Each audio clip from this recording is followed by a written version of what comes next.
Brad, what are you doing over here? Well, we had ducted air conditioning at 2:30 this morning, and it was freezing our legs up. And the rain comes in there, so we're gonna remove the cowl panel and spread some 200-mile-an-hour duct tape down there. I was gonna say probably tighten up some, you know, some arrow. Yeah. Probably gain like a number or two out of that deal. Now I gotta grab some duct tape. Do we have duct tape? I don't know. All right, yesterday we broke an axle first pass, came back, got that fixed. Actually, hopefully fixed it permanently. We went ahead and welded it instead of bolting it. And we went out there, put a soft tune-up in it for a second pass. It was late in the day, it was greasy, it was hot, so we just wanted to get down the track. The car actually left really good, but then due to user wiring issue, it missed the shift, so I pedaled it and then got back in it, and I ended up turning in a 629 for the day. So I think we got some of that sorted out, so I think we'll have a better day today. You know, in the future, instead of saying I had a broken axle, I'll just say I have an IRS and I had problems. It's the same thing, actually. Do you agree with that statement? Hater. I ain't wrong, no. Monster and Bang energy drink. They are literally operating on fumes. They want to get a You know, I just want to get back on track. I thought that first pass on the car ever that really went down the track was 514. And I was like, oh yeah, we'll just roll in, go 5.0, 490, and then we just got slapped down by karma and bad luck. So we went 521 yesterday. We're still in, I think, the top 5 or 6. So I just want to try to get back on track and just start inching up a few spots. We really have no chance against the #1 spot, Devin Vanderhoof. But my thoughts are, if he does break, I want to be in striking distance to catch my first place opportunity. So can't let off the gas. We know this track. We know it's going to work really well. So we put a little bit more power to it. We'll see if it sticks.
Trip was pretty uneventful, no real issues.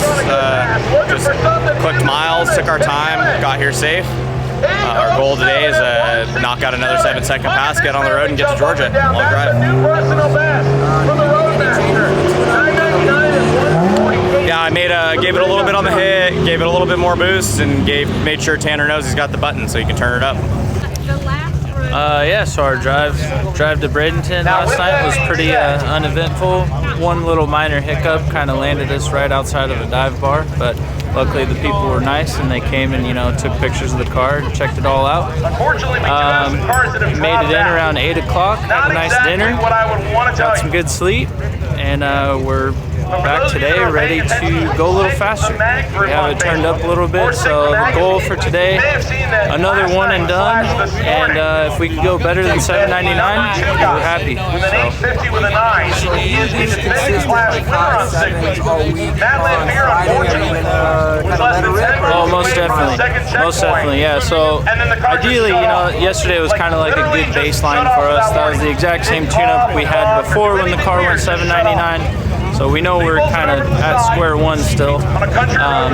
We'd like to progressively turn this thing up every day. So today we give it a little bit more. We know the track's going to be great out here. So yeah, if we could do, mid 780s, low 780s, something like that, that would be great.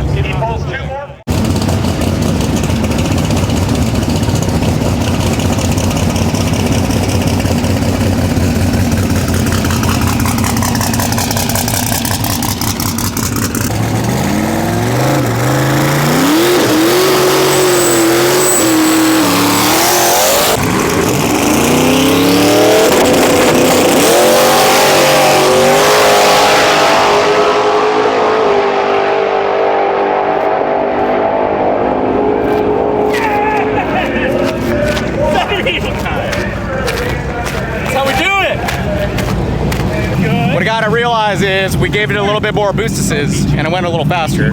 789, 171s, knocked a 10th off our best. So we'll just keep progressing. Got a long drive to Florida, we'll be packing up, or Georgia, and get up there. Have a number. How we doing? Yeah, so we went 789. Nice one and done for us on second day of sick week. We're real happy with that. That's pretty much right where we expected it to do.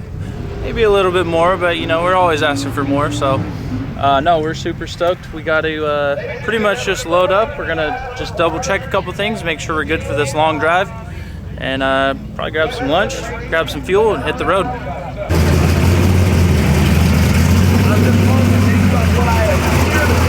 They are going to do more like this. How about the diesel should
starting to look like amateurs out here.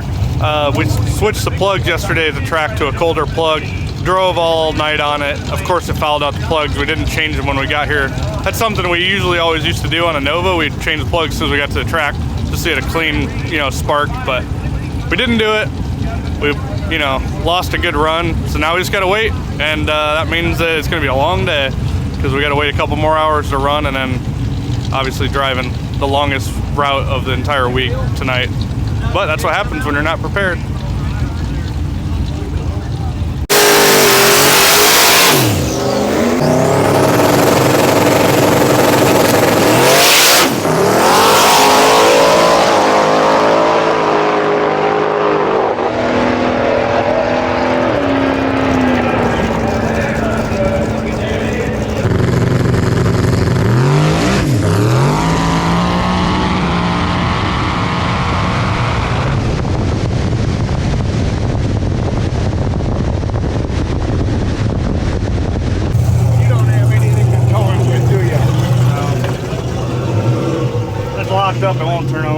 It what? I said it's locked up. It won't turn over. Oh, not good.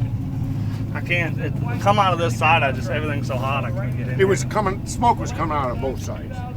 I know, but it was blowing on the headers. It was Oh, coming gotcha. out of here. Oh, gotcha. Underneath the car. Car left. It spun a little bit out. 1-2. It seemed like it got a little high revving on the 1-2. I hit second gear, and seemed like right after second gear, just everything let go.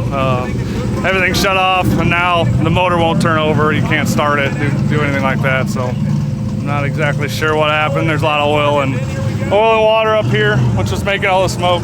So it let the smoke out.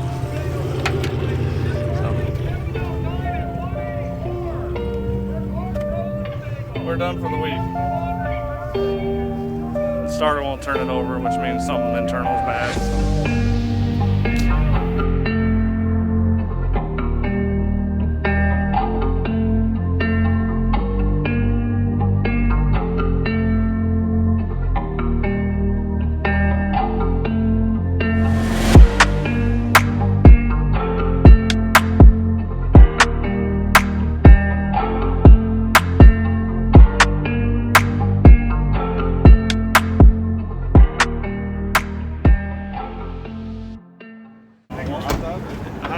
There's oil everywhere. I can't tell where, but it won't turn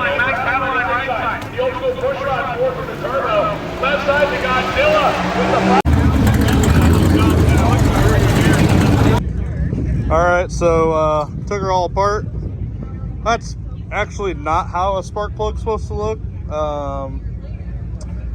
Don't have to really be an expert to tell them that, huh? No, they were all wet, and that one's pretty mashed up. So it's safe to say you sent it pretty hard. We sent it. It wasn't for a lack of trying. Nope. Let the smoke out. So we don't really know what broke, but it won't turn over with all 8 spark plugs out. So it's going to be a full rebuild on this unit, not a head gasket. We're getting something deep and internal. There's oil up here. There's water on all the plugs. So, you know, being that you're in, you know, we're in 7th, 8th place, it's probably not worth swinging a motor into it. No, today's the longest drive too. It's, you know, it's probably 8 to 10 Near impossible to do it. I mean, it can 100% be done, but is it worth it? Probably not. Putting a new one. I'd be swinging a motor in it. What's that? I said if I was in first, I'd be swinging a motor in it. But yeah. Well, I guess it helps too that you have a new car at Freeform Motorsports. That's true. So I had questions on what I was actually going to do with this car. My son is very, very mad that I said I wanted to try to sell it. So I may keep it. He's doing a junior, so I might get into some bracket racing with him. So I can put something a little bit tamer in it and go bracket racing with him. All right. Well, you heard it here, folks.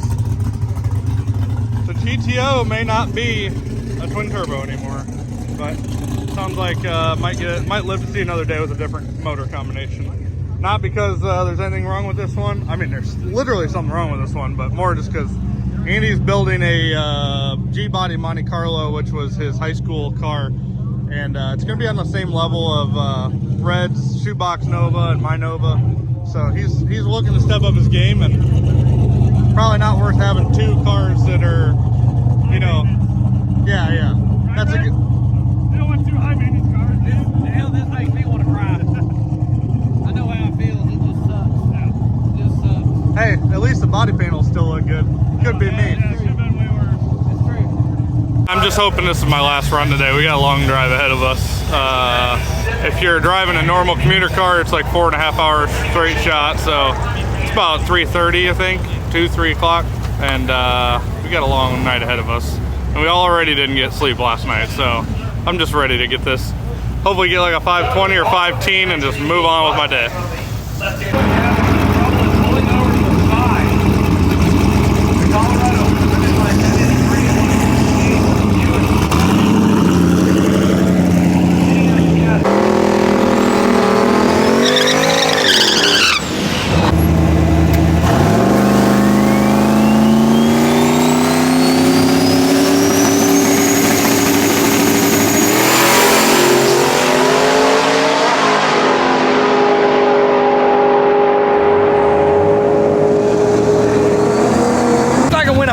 550, best I can see. I don't remember the car number, and I'm looking off the app, so it shouldn't have went a 550.